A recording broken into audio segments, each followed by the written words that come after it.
প্ৰধানমন্ত্ৰী নৰেন্দ্ৰ মোদীয়ে পুনৰ ৰাষ্ট্ৰপতি দ্ৰৌপদী মুৰ্মুক অপমান কৰিছে। দেশৰ এগৰাকী নাগৰিক আৰু উচ্চতম পদত থকা ৰাষ্ট্ৰপতি দ্ৰৌপদী মুৰ্মুক অপমান কৰাৰ ক্ষেত্ৰত মোদীয়ে সুবিধা কেতিয়াও এৰি নিদিয়ে।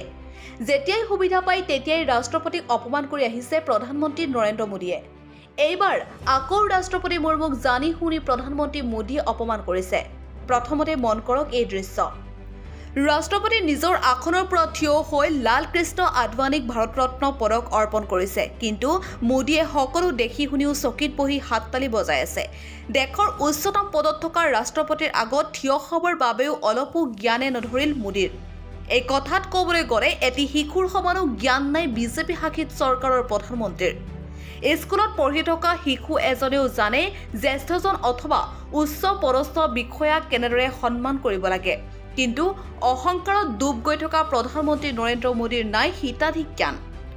অকল এইবাৰে নহয়, বাৰে বাৰে আদিবাসী মহিলা হোৱা বাবেই মোদীয়ে অপমান কৰিছে নেকি ৰাষ্ট্ৰপতিক।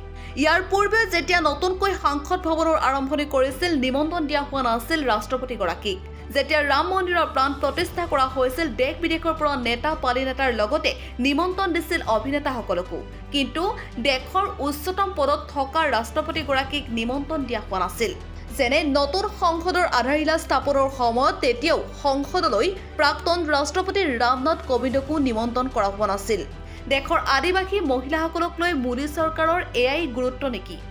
মোদী চৰকাৰে ইয়াৰ পূৰ্বে প্ৰাক্তন ৰাষ্ট্ৰপতি ৰামনাথ কোবিন্দকো অপমান কৰিছিল, কিয়নো মুৰ্মু এগৰাকী আদিবাসী আৰু ৰামনাথ কোবিন্দ দলিত হোৱাৰ বাবেই এনেদৰে লক্ষ্য কৰি লৈছে নেকি অপমান কৰাৰ বাবে? প্ৰশ্ন এতিয়া দেশবাসীৰ।